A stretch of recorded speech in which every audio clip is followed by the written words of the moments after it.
Welcome to today's video.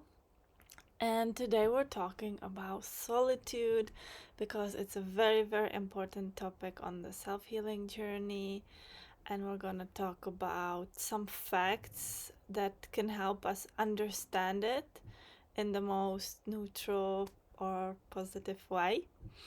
And so solitude is a big topic if we're starting the self-healing journey, if we're ready to take responsibility over our chronic pain, over how we feel, over our emotions, over our life situation. Um, it's at that state where we're ready to understand that everything that's happening in our life is happening for us. We create it.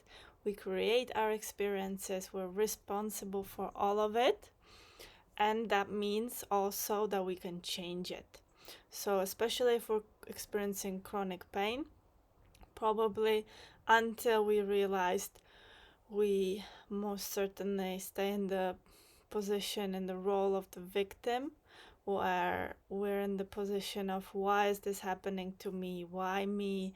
I'm not so bad. Why do I deserve it? But the reality is that you decide if you deserve it, and you decide how you're gonna treat yourself in this life experience. And solitude comes up first in the relationship or in the relation to yourself, as if, okay, I'm responsible. I think this is true. I think I create my pain, but no one else seems to understand. No one else understands me. No one supports me. And this can be to whatever change in your life you want to be experiencing. If you're, I don't know, changing a big part of your life, starting a business, starting a new project, starting a new chapter of whatever it is in your life, and you're decided that you're gonna change it, that you're gonna live it in a different way that you've been living it until now. So the solitude in this aspect is very important for you to understand that you came here alone, you're gonna leave alone. You can't own things, you can't own anyone, you can't make anyone feel anything, you can't make anything happen through the ego. You can only allow things to happen, allow the good to enter your life, but you can't control it. So, a very important thing in this is to understand that this solitude is necessary for you. You need basically others not to understand you, because only that can guide you to your understanding. And only because, again, remember that all the situations and all the people and all the things in your life only reflect your inner state. So, right now, the way it's looking around you, it's reflecting your inner state, and that's always changing. That's the flow of life, ever changing.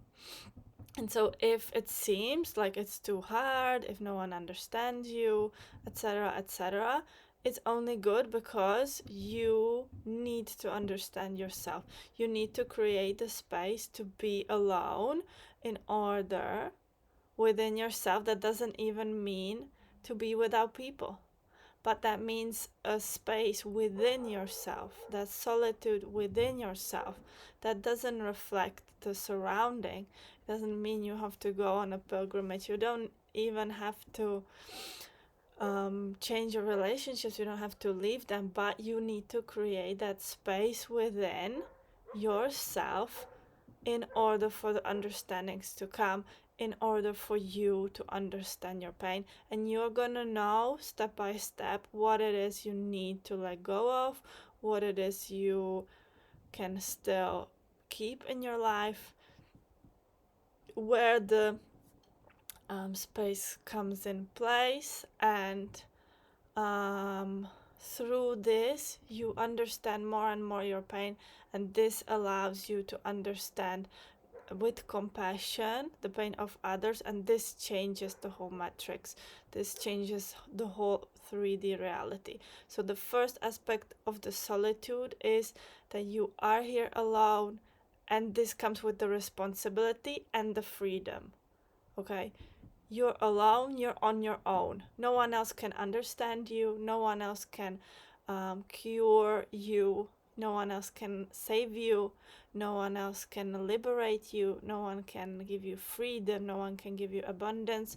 This is all feelings from within that you create from within. So the solitude comes with the responsibility. Okay, I'm responsible for everything, and what do I need to do? What action do I need to take?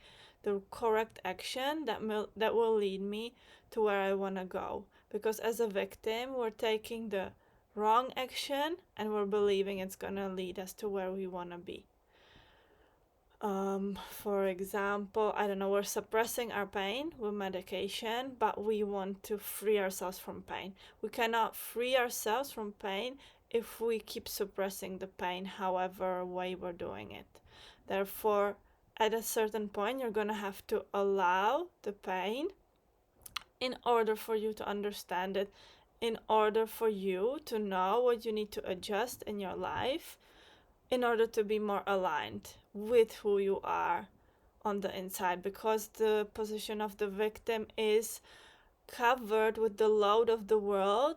You can feel the weight on your shoulders, the weight on your back of taking responsibility over others, over how they feel, and that's just a coping mechanism, and that creates the pain, that creates the uncomfortableness, the non-alignment. But coming back to the alignment is learning about yourself, understanding what you need, how you need it, when you need it, taking care of yourself from within. And the second aspect of the solitude is that at the same time, we are all connected, we're all one, we're an organism, basically, all connected, and this comes in terms with understanding triggers, the way I talked about it in a different video, so you can check that if you need some understanding on that topic. And what this means, that we're all the same, and we're all not the same, but we're all connected, and this is so important, especially with the healing process, with the learning process, because the pain, the chronic pain, is composed of things that we've been suppressing about ourselves, and it usually originates from the good girl good boy behavior that we've adopted growing up as children, where we were taught with the reward punishment coping, and therefore we are, if we become excellent at this, which we do throughout the life, we master this good girl bad girl behavior. But what this does is not this is suppressing of our aspects that don't align with the good girl good boy behavior, which means the emotions, for example, or all the aspects that are not basically approved in the good girl good boy behavior, are suppressed, and they are the layers of the pain. And here goes, for example, anger, which makes others uncomfortable if they cannot process their own anger. Sadness, fear, all the aspects that we've been suppressing. And this is where others can help us understanding this and accepting this about ourselves. Because if we want to heal our chronic pain, if we want to heal ourselves, it's essential for us to understand that we need to be honest with ourselves. We need to be honest till the last depth of our body. If there is chronic pain stored within your body, then There is so much stuff that you've been suppressing about yourself that you're refusing, and you're refusing this for a reason, because you were taught the punishment reward and you want to do good, you want to do great.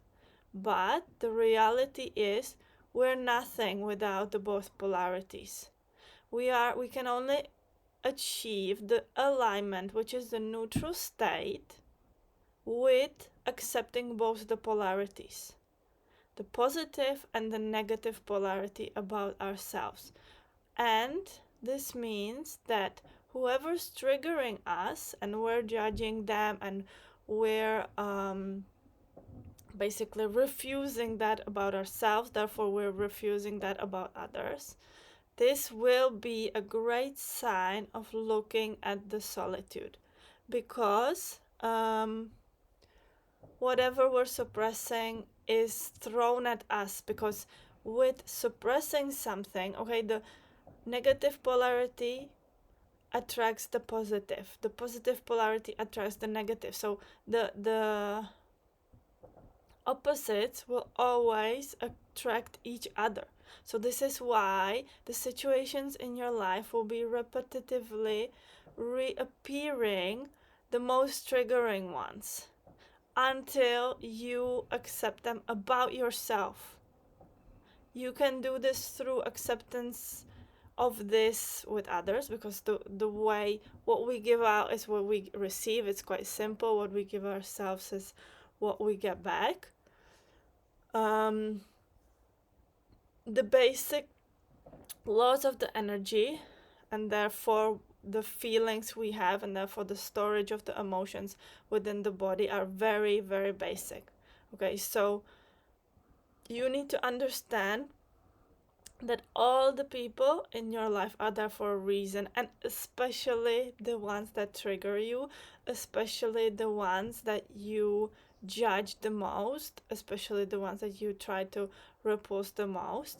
There is a difference between having your boundaries in your strength, acknowledging that that aspect that they have is within you, but choosing not to act upon it, and acting upon it responsibly. That means, for example, being aware that you're able to be angry, loving your anger because it's here for many reasons. It helps you to put your boundaries straight. It creates that emotion that we need, and all of the spectrum of the emotions that we're suppressing within ourselves, whatever it might be. It might be even joy, it might be pleasure, it might be seemingly the positive ones, okay? Because whatever we're repulsing, that's the aspect of us that we're suppressing. But we came here to experience the whole spectrum, so we cannot choose that we decide I don't want to be ever angry and we suppress it, because that anger then creates the disease in the body, the chronic pain. Okay, or if we decided, oh, pleasure, that's nothing for me because of whatever reason, then the pleasure again creates that uncomfortableness.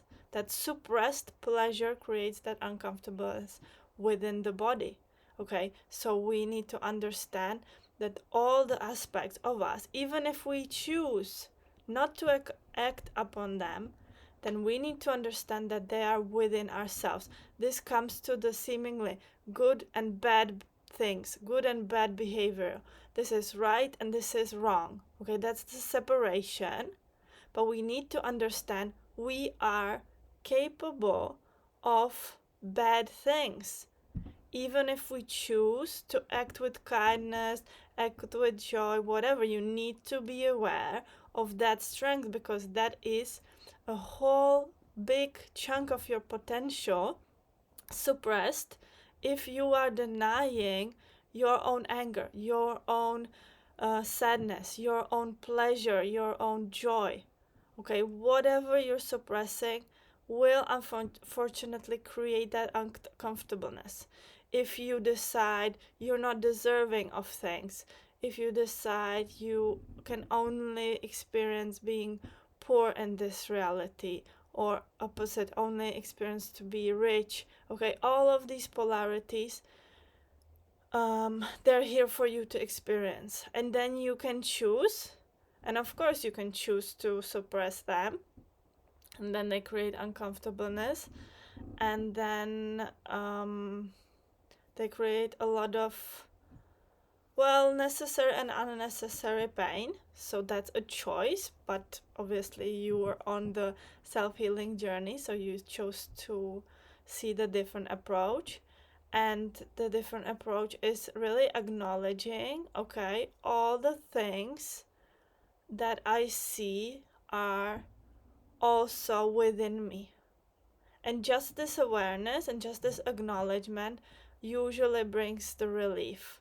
Usually brings, but it will take maybe time in order for you to understand that, yes, the most triggering thing that you hate about another person is also consisted inside you, even if you don't choose to act upon it, which is okay. But there's a difference in suppressing it and saying, being in denial, being in an illusion of, that's not me, I don't have that, I would never, I'm not capable of that. And there's a difference between, okay, I understand this creates a certain emotion and I can relieve that emotion, therefore I allow the flow and I'm gonna be okay. Yes, I'm aware of having that bad side, or being able to get angry, being able, and I can do that in a healthy way. I can do that with myself. I can express my emotions. I'm okay to express my emotions, and I can do so responsibly, not in terms of psychological manipulation towards another person. Because, for example, that's a great example. We're all capable of manipulating someone, and it is upon us if we choose. That's the way we're coping, even if we were raised that way. Therefore, we can choose, okay, or depends on the understanding, because often those that practice and live life through that psychological manipulating don't know another way of coping. They just don't have a different way of coping. Therefore, yeah, accepting that also for them, and for you choosing, okay, I am aware that I'm capable of that. Because until we suppress it and until we deny it, until we think, I would never, what she or he, the way he was treating me, etc., etc., that is the separation. That is not honesty. That is lying to yourself, okay? And the honesty is, okay, I am able to do that. I have that aspect within me. Most certainly, we do have those aspects, because if they're triggering us, they're activating something within us. So, yes, I have that aspect within me, but at the same time, I choose to act responsibly, or in a different coping way, or in the best coping way that I choose. Okay, just like that. I choose to experience my emotions and not blurt them out in order to manipulate someone else. And yeah, that's okay. And so this is an important aspect also of the solitude, because that's basically the opposite. Okay, one is, the first aspect is realizing that yes, you're here alone, but it's a great thing, because that makes you unique, that makes you have a different understanding of things, have a different perspective on things. So that is the greatness, that you can heal of yourself, that you can allow yourself to feel freedom, to feel abundance, to feel rich, whatever. Those are your choices of what you're gonna feel. So that's the I am alone, and stand strong in my power. That's that aspect of the solitude. And the second aspect is the separation from others, that I would never, the way they treat, look at them. Okay, so any form of judgment is you judging yourself also. Only at the form of alignment and acceptance of all within ourselves we can heal ourselves and enter that neutral state. Okay, I'm me, I choose how I behave, I choose how I do things, and I choose alignment. I choose the people into my life, I choose the situations, the experiences, I create my experiences, and at the same time I respect that others have different ways of coping, and I understand that that is their choice, and I free them, therefore I free myself. Okay, and that is, yeah, one of the sometimes hardest things to master, that not only allowing ourselves to be who we are, but allowing others for them to be who they are, because usually it's going to be the closest people that are the most triggering, and that's for a reason, because we put on a side of I would never, that's like from the ego, that's like denial and rejection, and it can be a good coping mechanism for a certain time, but until we realize, okay, that's an aspect within me, and at the same time I choose to have it differently, and I choose this with love and with acceptance and with respect. So at the same time I am able to allow them, others, to be who they are, and that is the highest level of acceptance, and that is also the realization of the connectedness, that we came here all for a reason, that we came here all to experience something, and therefore my sharing will then spark others sharing, and we all have a big influence on each other, and that's realizing and becoming responsible for your being here and the impact you bring to this world. So yeah, that was solitude, a very important aspect on the self-healing journey. Thank you for listening, thank you for being here, and I'll see you in the next video. And check out the box below if you want to know more. There's a podcast about pain relief where I talk a bit more into depth about things, and yeah, an invitation for the individual coaching session, so you can check that out. And yeah, I'll see you in the next video. Have a great day. Bye.